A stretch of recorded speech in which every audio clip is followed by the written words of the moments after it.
Muito obrigada por vir até aqui responder às nossas dúvidas e também dos nossos ouvintes. Bom dia. Bom dia, Andressa. Bom dia, Rosane. Bom dia, Carolina.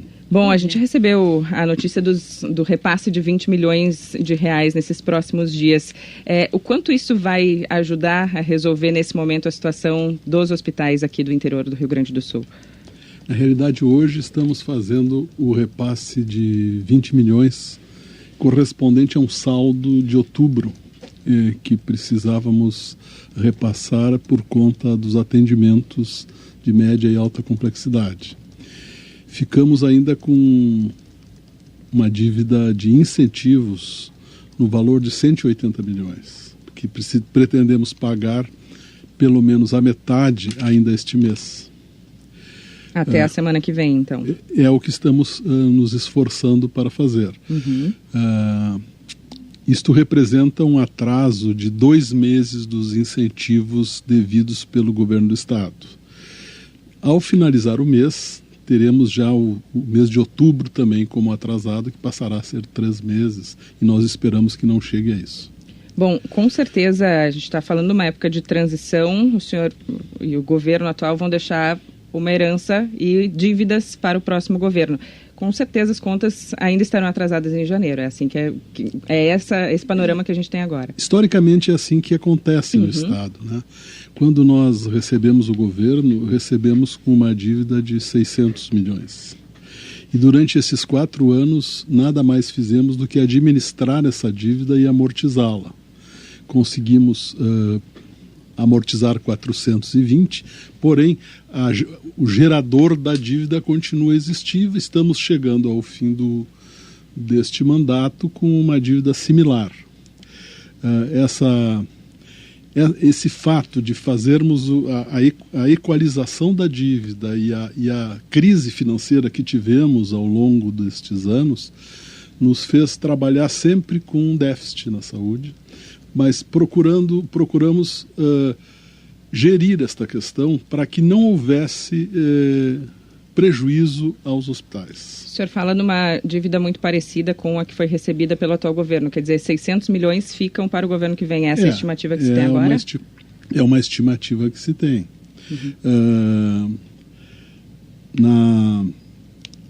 A questão do repasse, né? Buscamos repassar e buscar a regularidade, e conseguimos isso até junho deste ano. Com o agravamento da crise financeira, aí nós tivemos mais dificuldades. Nós estávamos de março a junho mantendo 1 mês de atraso. A partir de agosto, então, passamos a ter 2 meses de atraso.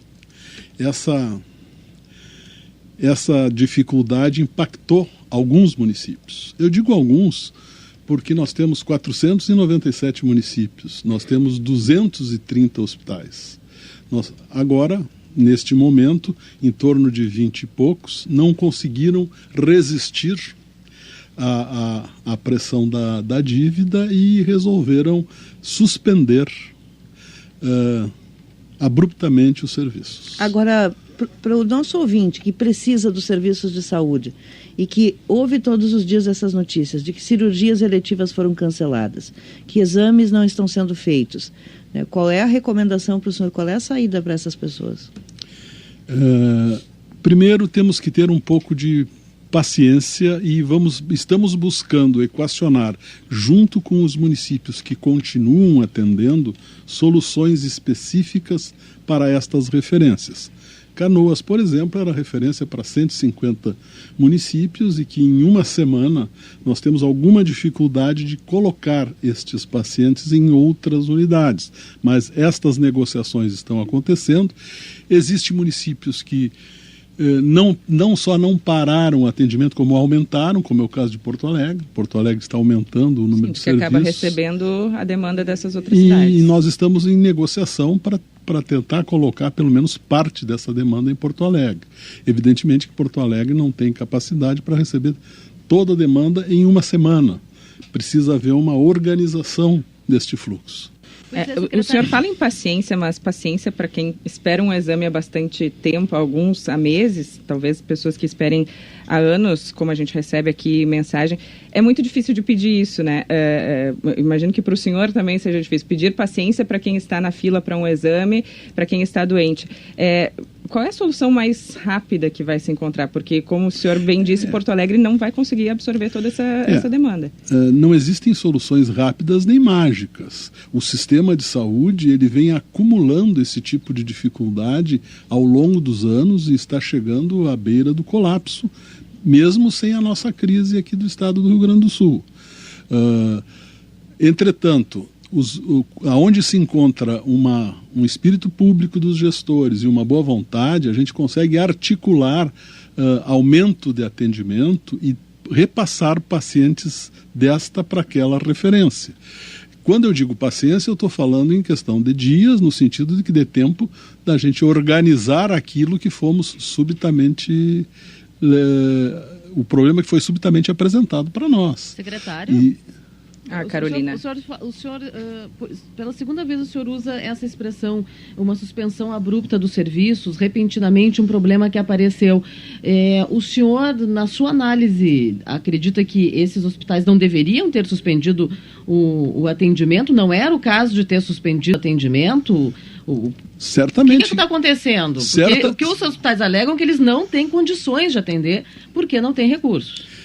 Vamos de novo, nós temos 230 hospitais, são 21 hospitais que resolveram, de uma semana para outra, suspender o atendimento. O SUS, ele se organiza por pactuações e em cima de contratos que estabelecem prazos para a suspensão de serviços. Nenhum hospital pode suspender o serviço, mesmo que tenha uma dificuldade financeira, com mínimo de 90 dias de aviso. Não estaríamos precisando de 90 dias, precisaríamos pelo menos de ter conhecimento 30 dias antes, 15 dias antes, que iam ser suspensos os serviços para que a gente atendesse os interesses da população. A população que está sendo prejudicada não é só a população dos municípios referenciados, é a população dos próprios municípios aonde estão estes secretários e estes hospitais. E isto significa o quê? Que nós vamos ter problemas porque poderiam... Como nós sempre discutimos e sempre vínhamos discutindo dificuldades, aliás, o nosso dia a dia é discutir dificuldades, poderíamos ter sido advertidos de que, olha, a partir do dia tal, se não houver pagamento, vamos estar suspendendo o serviço, tomem providências. Isto não aconteceu. Bom, o problema está posto, nós estamos atrás de soluções que dependem dos outros municípios. Nós não podemos criar serviços do nada, né? Os serviços têm que existir, a oferta tem que estar disponível e a gente tem que, se não estar disponível, tem que procurar organizá-la para que fique disponível. Daí precisamos de alguns dias para organizar o tratamento das questões eletivas. Veja bem, estamos falando de procedimentos eletivos que, por definição, podem ser marcados com antecedência. As questões de urgência e emergência, acredito que nenhum hospital parou e nem pode parar, porque é uma questão de responsabilidade civil.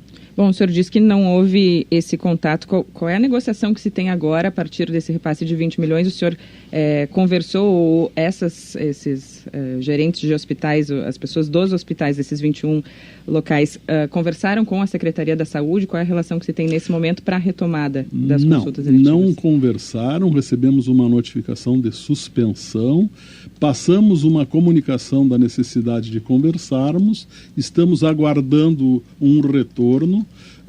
Efetivamente, se é colocado como condição sine qua non o repasse financeiro, esta pressão não vai fazer surgir recurso financeiro. O recurso financeiro está surgindo à medida que o Estado e a Secretaria da Fazenda estão arrecadando. E nós estamos passando assim no momento que recebemos o recurso da Secretaria da Fazenda. Estamos buscando também outras instituições que poderão nos ajudar a intermediar essas negociações. Isto demanda algum tempo.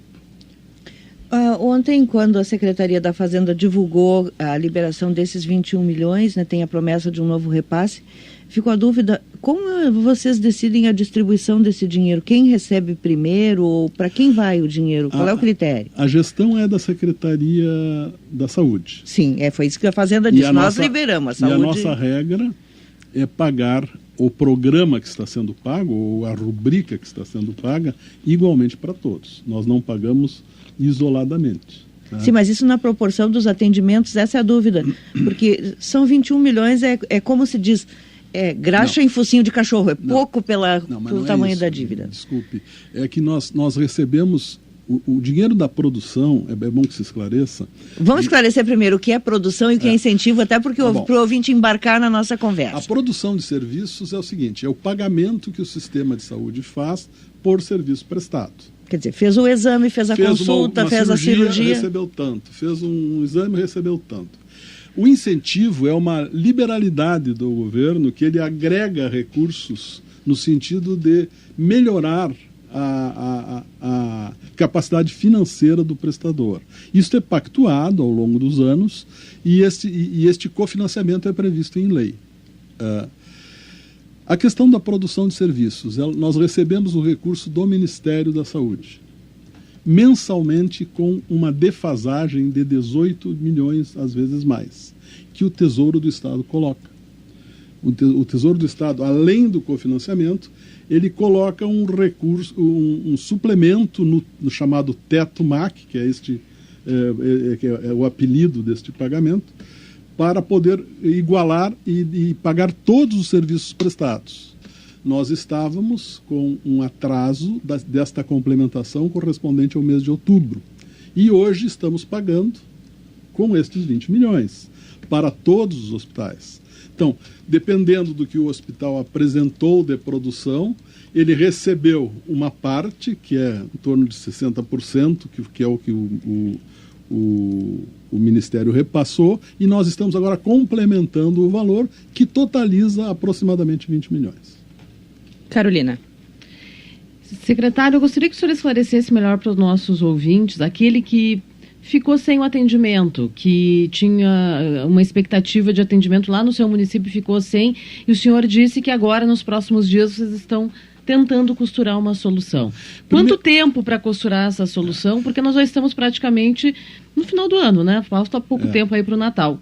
Como é que vai ser costurado e quanto tempo essa pessoa vai esperar por isso? Em primeiro lugar, a responsabilidade deste atendimento é do município onde ele mora ou do hospital que iria atendê-lo. Se ela suspendeu, ou ela vai remarcar por iniciativa própria, ou nós vamos ter que definir outros serviços que possam vir atender a demanda dos municípios que tiveram pacientes nessa condição. Então, por isso que eu digo que é um pouco demorado, não é automático, não teve lá, vamos fazer aqui. Isso tudo tem que ser organizado e repassado. Lembro novamente que estas referências são pactuadas ao longo dos anos. Canoas, por exemplo, pactuou a referência para 150 municípios, recebe para isso uma quantidade substancial de recursos do Estado e recebeu, este ano, por exemplo, já recebeu 100 milhões para isso, está faltando receber outro tanto. Estes recursos, entretanto, historicamente em Canoas, não têm conseguido trazer o atendimento pactuado, que nós temos discutido ao longo dos anos. E a discussão com Canoas, recentemente, também vinha sendo feita para mudarmos a composição desses compromissos, quando nós fomos surpreendidos por essa interrupção. Secretário, há uma preocupação dos hospitais agora muito grande com o pagamento do 13º. A gente sabe que no Estado, para os funcionários, do Executivo, no caso, haverá parcelamento com o pagamento de uma indenização e que as pessoas poderão buscar o seu salário num empréstimo bancário para receber o 13º. Os hospitais dizem, nós não temos o que fazer, nós não temos como usar esse mesmo subterfúgio para pagar o 13º e não temos dinheiro para tirar. Aqui vários relatos de gestores de hospitais. Aquele programa de financiamento pelo Banrisul que estava sendo negociado para um empréstimo emergencial que depois será pago pelo Estado, vai sair? Está em negociação no momento. Hoje às 11 horas tem uma reunião com a Federação das Santas Casas. Estamos em discussão com o Banrisul e com a Procuradoria-Geral do Estado para alinhar algumas questões que decorrem do fato de ser um fim de gestão e pretendemos que ele esteja brevemente, poucos dias, em condições de ser oferecido.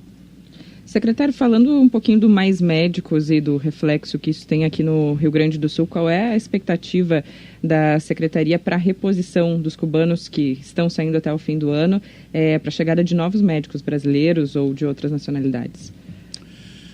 Existe o primeiro, esse programa era um programa nacional do Ministério da Saúde que não era administrado pela Secretaria do Estado. Sim, mas que tem impacto na saúde aqui do Rio Grande do Sul. A saída dos 600 está impactando principalmente em torno de 80 a 90 municípios que vão ficar sem nenhum médico. Né? Vão voltar à situação que tinham 3 anos atrás. Nós estamos aguardando as medidas que o Ministério está tomando de seleção, estamos acompanhando de perto isso e existem algumas propostas que estão começando a circular, não chegaram ainda oficialmente até nós, para buscar outras alternativas de contratação.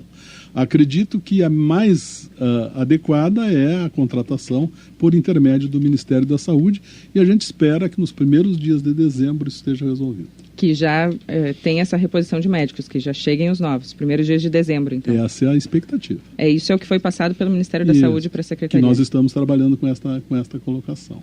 Rosane, temos perguntas de ouvintes chegando aí, que é um assunto que nos últimos dias a gente fala, secretário, o que vem de mensagem. Tem muitas questões pontuais, né, de ouvintes dizendo que, um ouvinte diz aqui, por exemplo, que ele está... Deixa eu até pegar a mensagem que eu separei aqui. Que a mãe dele espera há mais de uma década por uma simples consulta com um ortopedista. Eu sei que essa resposta não é para o senhor, porque é Porto Alegre, e Porto Alegre o sistema é municipalizado. Mas, assim, como uma visão geral, né? Nós temos essa situação, ela é generalizada de alguém esperar uma década por uma simples consulta com um ortopedista? Eu, desconhecendo o caso, posso lhe dizer que existem casos muito demorados. Não tinha notícia de 10 anos. Né? Sei que Porto Alegre toma medidas no sentido de agilizar a fila da traumato-ortopedia, que é a pior fila do país, não é só de Porto Alegre. É a pior fila do país, a pior fila do Estado. Porque o que acontece? Nós temos poucos serviços disponíveis, existe um controle muito rígido em cima do comércio de próteses e órteses, que encolheu a oferta, e a demanda continua crescendo. Não entendo uma fila de 10 anos, até porque nós tínhamos, quando recebemos a administração, uma fila de aproximadamente 130 mil ou 140 mil pacientes esperando, e com a ajuda do Telesaúde nós conseguimos reduzir para metade essa fila, limpando a fila no sentido de tornando-a mais verdadeira e procurando solucionar problema a problema. Nós continuamos tendo filas, continuamos tendo dificuldades de encaminhamento para estas consultas eletivas de média e alta complexidade. Isto é um problema do sistema que está se procurando resolver com um aumento de oferta, mas a oferta depende de muitos fatores. Por exemplo, nós temos no Estado lugar para mais 14 serviços de oncologia, só que não existem esses serviços, né? E nós não temos como criá-los. Nós estamos aguardando que cada região se organize para ter os seus serviços. Nós temos em reumatologia apenas 76 especialistas no Estado que não conseguem atender à demanda. E então a universidade deveria formar mais reumatologistas. É um problema bastante complexo que não se resolve com soluções simples.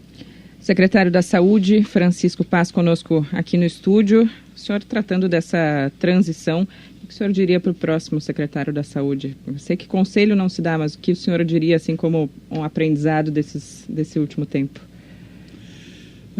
Realmente o sistema de saúde está numa encruzilhada.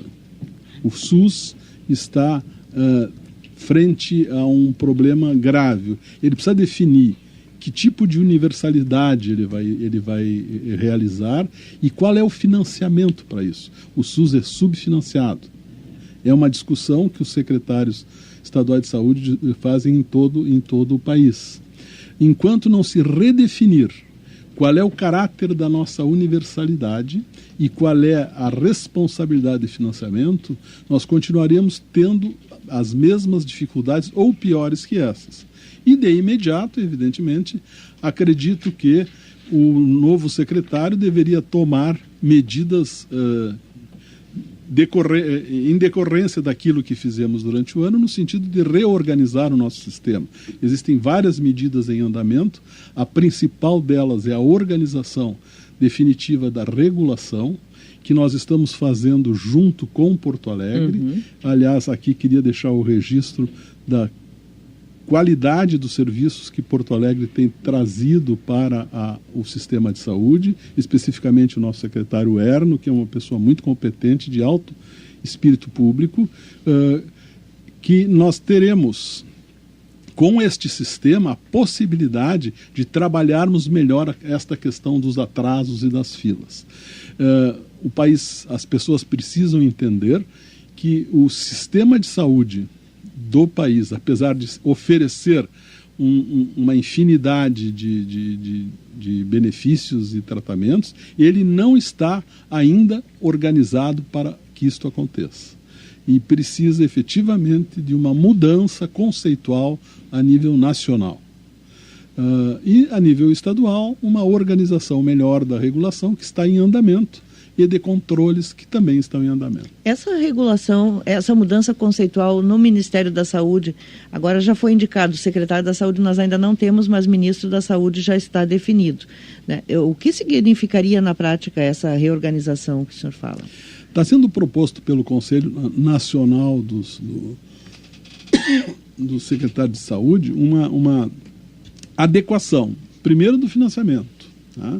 Nós temos que resolver a questão da diminuição gradativa dos recursos para a saúde que estão previstos nos próximos anos. E segundo, escolher com clareza o tipo de universalidade que vai ser escolhido e vai ser definido e legislar adequadamente. Não adianta colocar uma frase ampla na Constituição, na qual o judiciário se baseia para entender que tudo é possível e tudo é dever do Estado, sem isto estar regulamentado, como nos países onde os sistemas universais funcionam adequadamente, que é o caso da Inglaterra, por exemplo, e do Canadá. Existem regras para isso, existem algumas restrições, existem algumas formas de controle que facilitam com que um serviço que é mantido por orçamento público, e aí vem a questão, é um orçamento rígido, e em cima de uma oferta que tem uma inflação altíssima do ano, 15% a mais ao ano do que a inflação comum. Então é impossível manter uma oferta de serviços universalizada da forma como é no país, geral, e não ter orçamento para bancar. Essa oferta, o senhor disse que essa demanda, ela aumentou muito em função do desemprego, da migração das pessoas também, dos planos de saúde para o SUS? Também. Mas mesmo que isto não tivesse ocorrido, o problema continuaria o mesmo, né? O Banco Mundial está acompanhando de perto esta organização, está propondo algumas alterações para o sistema de saúde do Brasil e o Ministério certamente estará discutindo isso. Nós lhe agradecemos, secretário Francisco Paz, secretário da Saúde do Rio Grande do Sul, por ter vindo até aqui, respondido as questões dos nossos ouvintes. Bom dia, bom trabalho para o senhor. Muito obrigado, Rosane, obrigado, Andressa, obrigado, Carolina. Obrigada. Um bom dia a todos.